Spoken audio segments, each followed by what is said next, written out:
the Texas social media law. I'm Matt Peralt, the director of UNC's new Center on Technology Policy.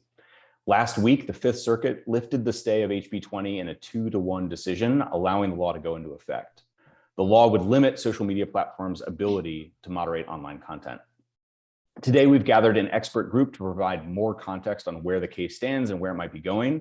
We have Chris Marchese, the counsel for NetChoice, which is a plaintiff in the case, Matt Schurz, the president of the Computer and Communications Industry Association, which is also a plaintiff in the case, Mary Rose Papandrea, the Samuel Ash Distinguished Professor of Constitutional Law at the UNC School of Law, and Blair Levin, who previously served as chief of staff at the FCC and is now a non-resident senior fellow at the Brookings Institution and a policy advisor at New Street Research.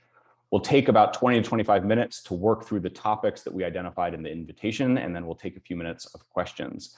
Feel free to ask questions in the Q&A function if you'd like, and then we'll open it up toward the end. So starting off, maybe Chris, if you could handle this one, that would be great. Can you walk us through the Fifth Circuit's order? Sure. So first, Matt and Scott, I just want to thank you guys for organizing today's Zoom call. I think this is a very timely topic, and of course, it's going to have a practical impact on just about every American. So with that said, let's now jump into the chaos of the Fifth Circuit.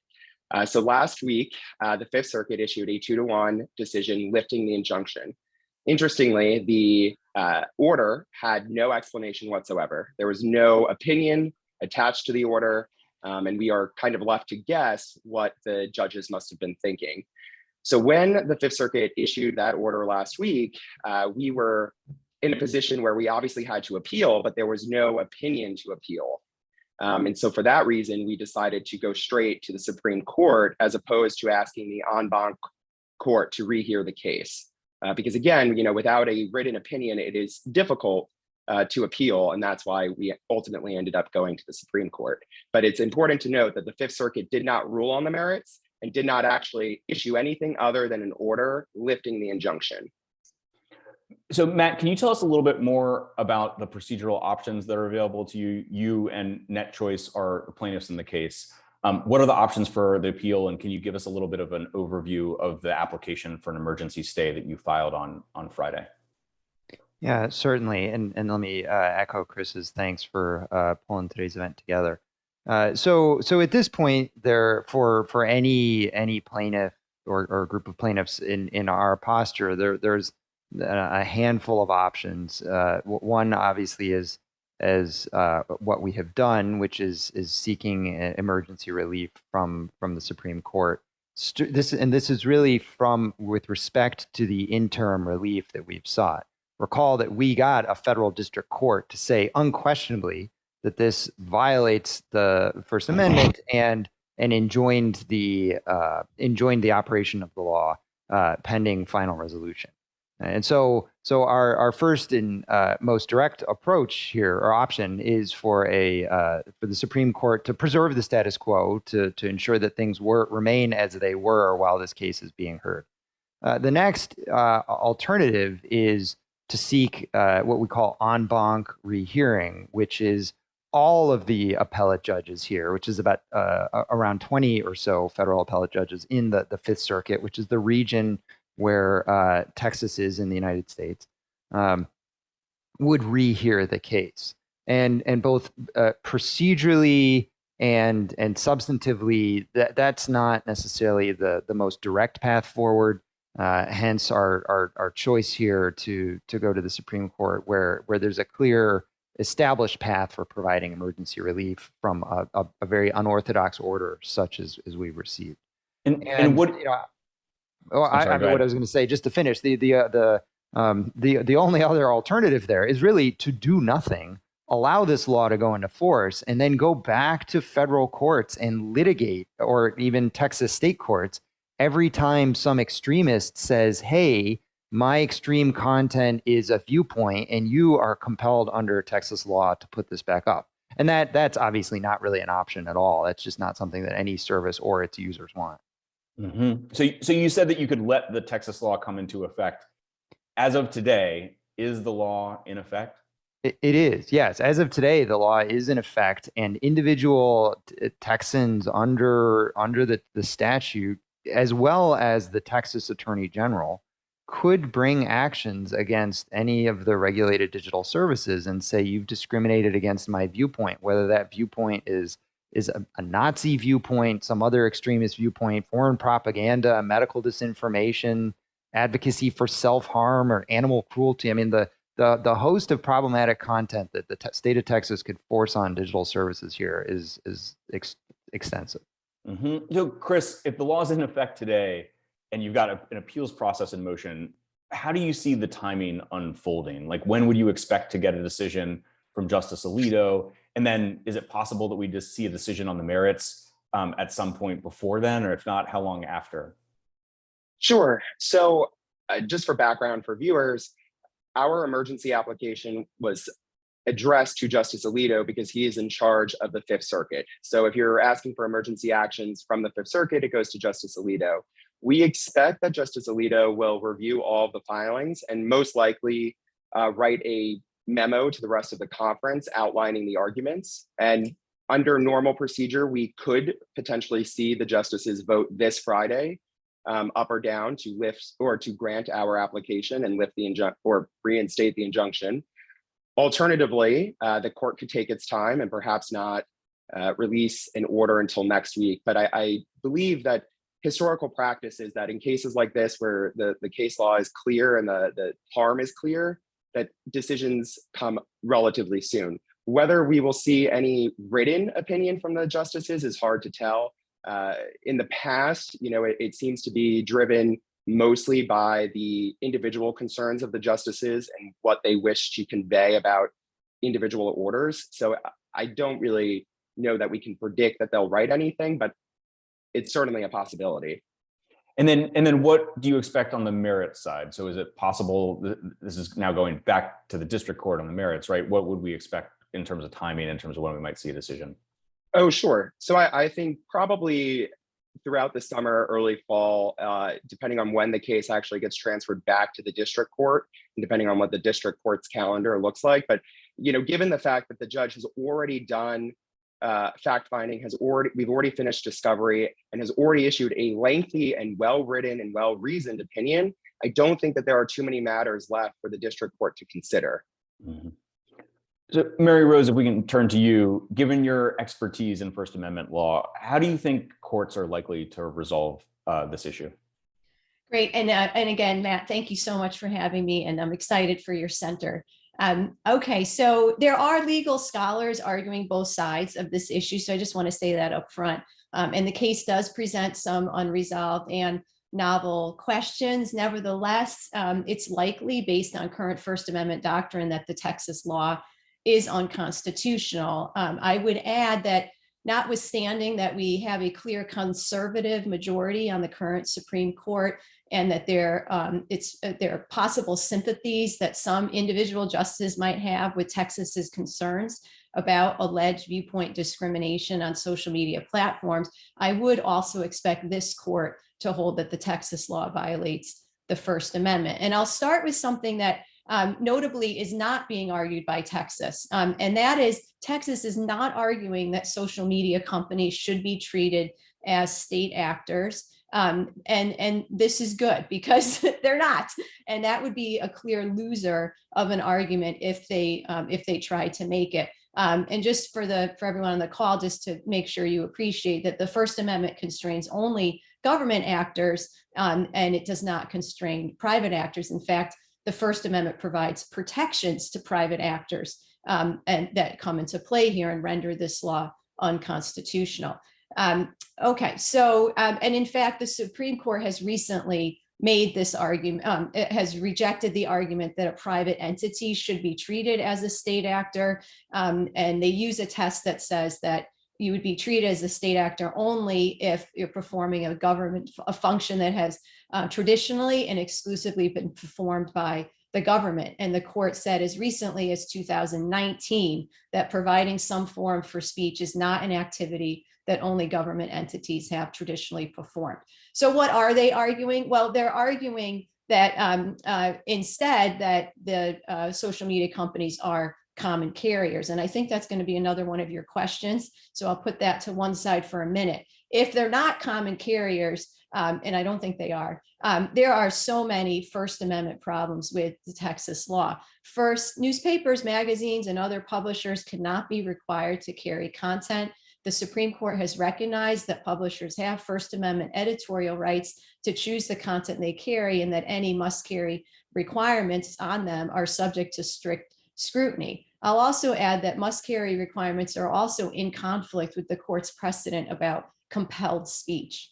The law is also subject to strict scrutiny because it applies only to social media platforms of a certain size, 50 million users or more, I believe. And so that also is a speaker discrimination that would be subject to strict scrutiny. I want to add, it hasn't come up yet, is that I think that parts of this legislation are also expressly preempted by Section 230 of the Communications Decency Act.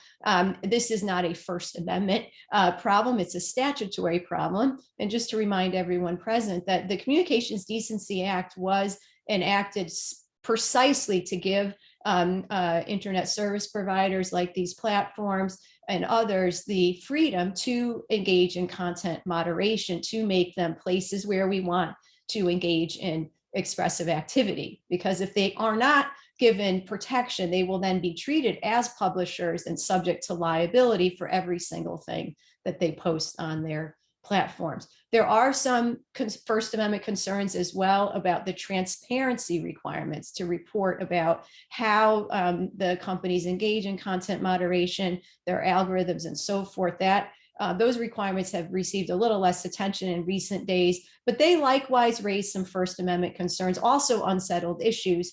But the concern there is that the transparency would have the purpose and effect of interfering with editorial discretion of these companies. Thanks so much, Mary Rose.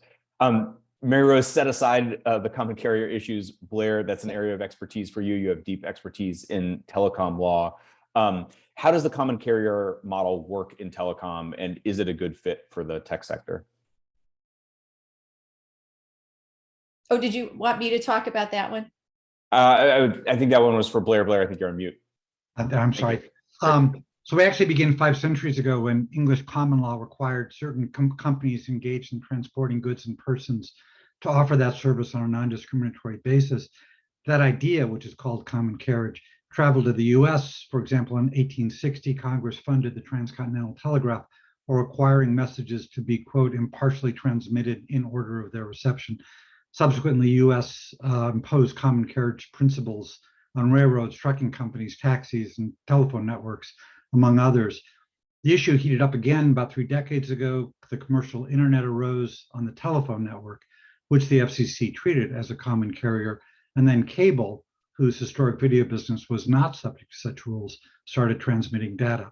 The question of classification of the cable ISP went to the Supreme Court, where in a 6-3 decision, the court sided with an FCC opinion declining to apply common carriage.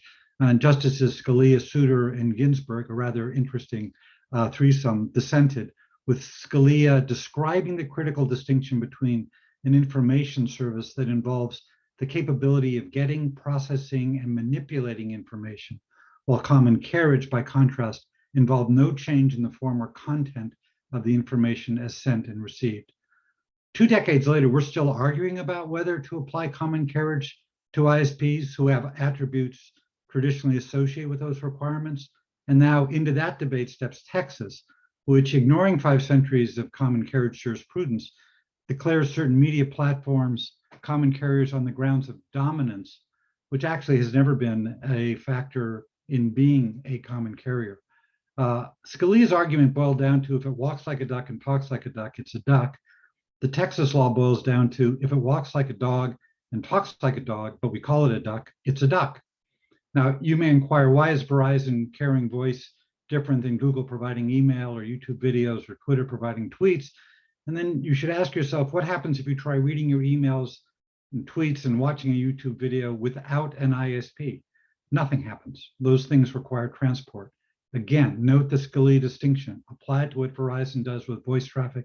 It changes nothing but simply transports, with what social media platforms do, getting, processing, and manipulating information. So the bottom line is it's not a good model. ISPs hold themselves out as non-discriminatory carriers of bits or voice or other electrons. Big data platforms don't.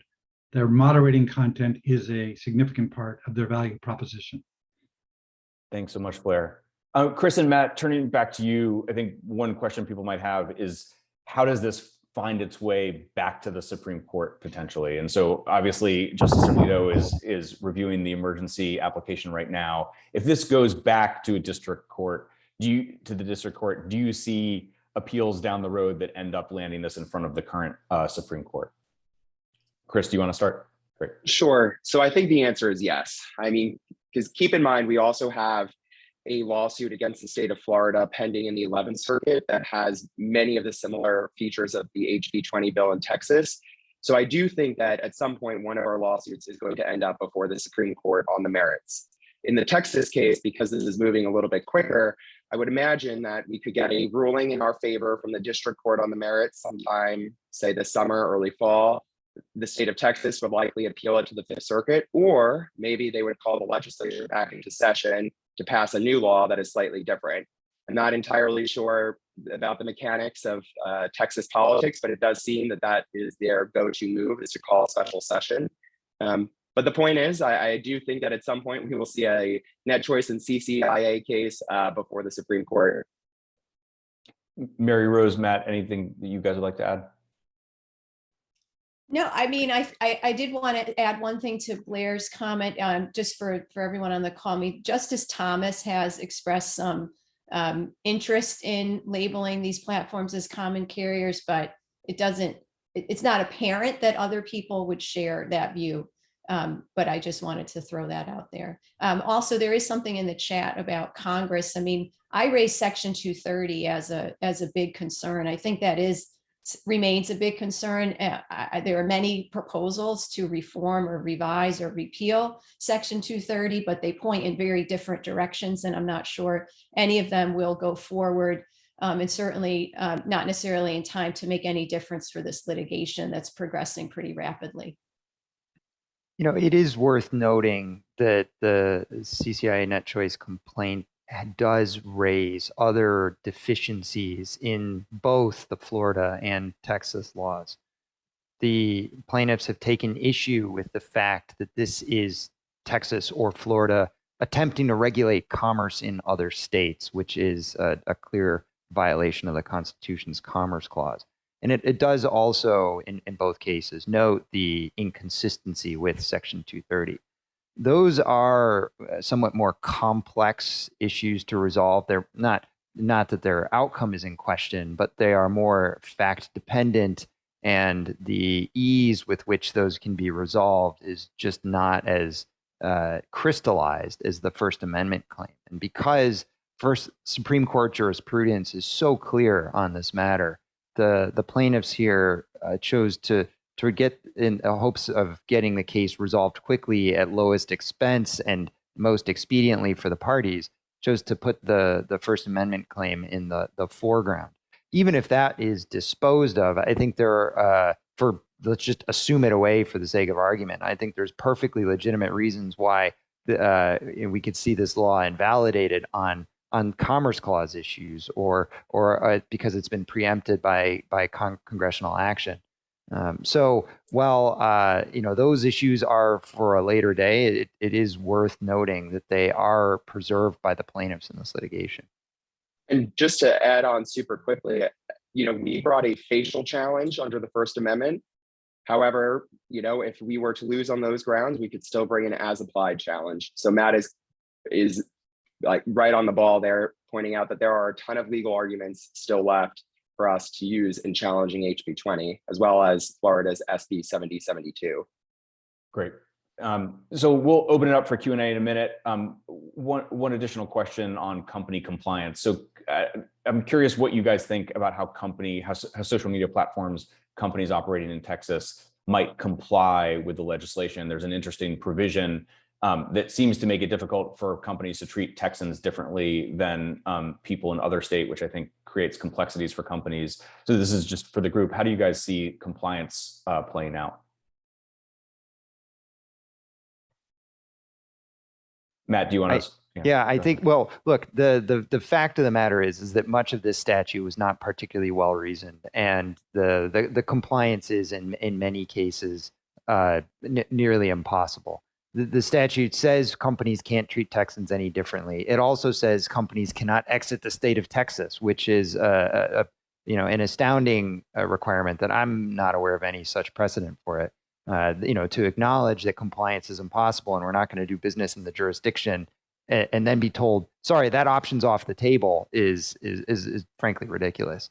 I think the reality is that a number of companies are potentially in the position right now of being compelled to disseminate some truly horrible content or be in violation of Texas law.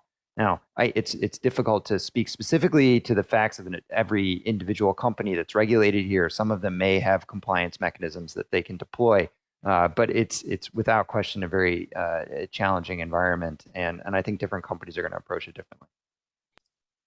And if I could just piggyback off of that, I think a good place to look for some of the effects of the law are the amicus briefs that were filed last night and that are continuing to be filed today. This law is so bad that it manages to unite almost every ideological faction among lawyers, except for perhaps hardcore populists.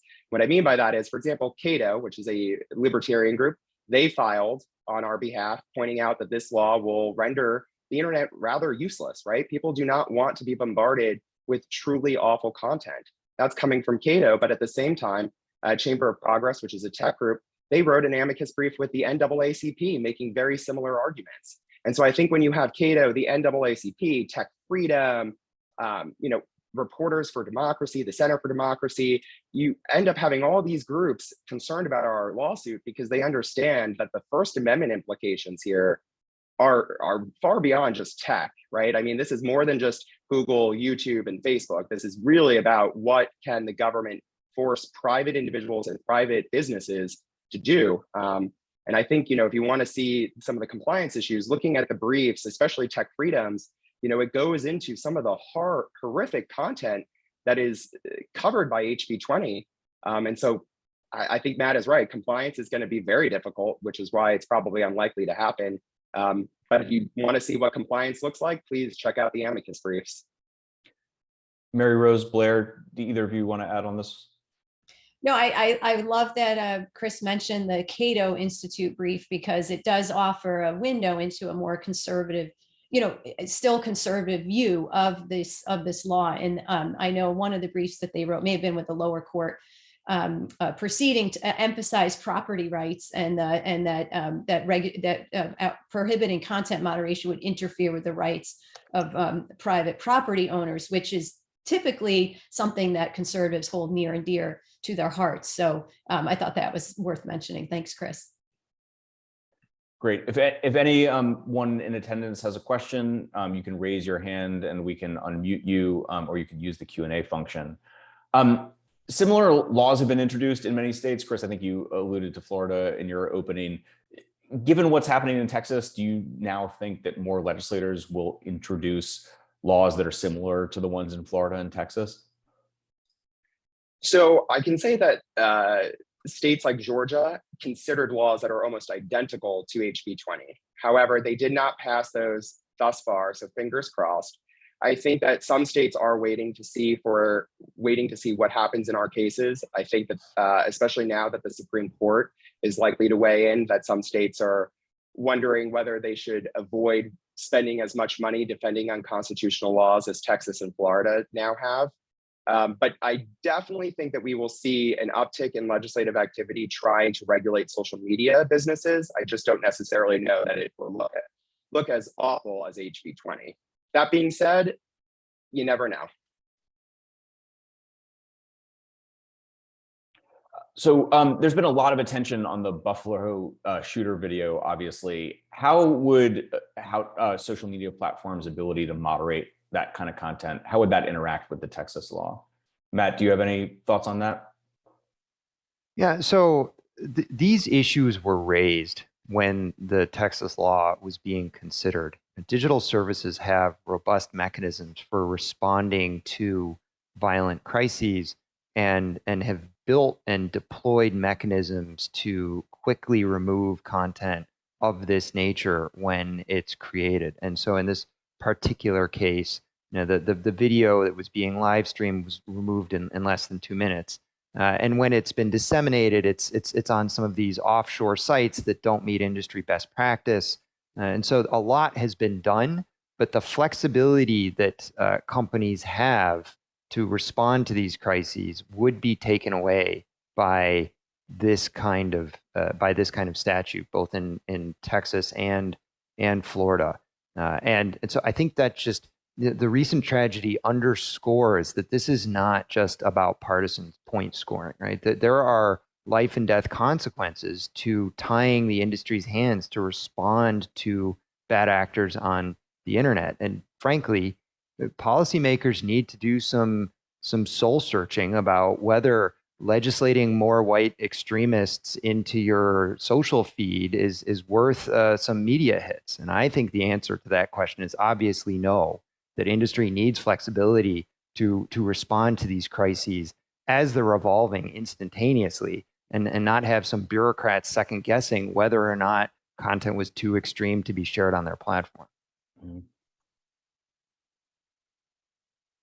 Anyone else have a thought on that? Yeah, I would just say it highlights, Matt, that it might seem like let's force those social media companies to follow the rules of the First Amendment. Let's be more speech protective. And I, as someone who I love the First Amendment, I'm very I see where that sympathy comes from. But I think that the tech companies, they had that idea when they started, and they've realized over the course of the last 20 years that is just not a sustainable way of operating a platform. And the Buffalo shooters, that's just one of many, many, many examples of the kinds of content moderation decisions that these companies have had to make. And the Texas law reflects a very simplistic view of what goes on these platforms. So, one benefit perhaps of this somewhat of a nightmare situation is that there can be more education going on about what content moderation is and how in many ways it's very beneficial. Mm-hmm. So we got a great question from the audience. Why don't we take this one and then we'll wrap in 2 minutes. Could this law force or compel companies to reverse decisions on banning users or removing content that they made in the past? For example, could it lead to them reinstating accounts of banned politicians, including former President Trump? So I think the answer is yes. And the reason for that is because the law, as Matt said earlier, is so poorly written that it really encourages the plaintiff's bar to bring as many novel and creative lawsuits as possible. And so I think, given that the law does not seem to cabin its effect to a certain time period, but the former president or others could hire attorneys to sue and get reinstated on the belief that their viewpoints were discriminated against or that they are not being treated equally. And especially because, for example, if you were able to find a user who, instead of being removed, was perhaps put into, social media timeout, or just had to remove a tweet or something, perhaps you could bring a claim saying, this is, unfair treatment. You're not treating us equally, and you're doing so because of our viewpoints. So again, I think it comes down to just how creative the lawyers can get. Let me jump in there. I don't disagree with Chris that the risk of lawyers' creativity could create lots of litigation and uncertainty surrounding it. I do think there's, without disagreeing with Chris, that there's ambiguity here. I think there's a pretty plausible argument that with the effective date of the statute having been in late 2021, that account suspensions that took place years earlier would not be, not be subject to be revisited, because of course those account suspensions took place before the law was in effect. Otherwise the statute would be opening the door to, bad actors who were, kicked off a service, a decade ago, right? Surely all those decisions cannot plausibly be subject to litigation. I don't think the statute's a model of clarity on that point, but I know, at least for my part, I would argue that companies had no way of knowing that when they terminated somebody's account in 2016, that was going to become a basis for liability 5 years later. Great, thanks, Matt. Blair, Mary Rose, Matt, Chris, thank you so much, especially for the plaintiffs who are actively involved in this litigation right now. Thank you guys so much for taking the time to speak with us today. And thanks for all of you, to all of you for joining us. Thanks for setting it doing up, this. Matt. This Thank is you. great, Matt. Thank you. Appreciate it. Excellent. Thank you, guys.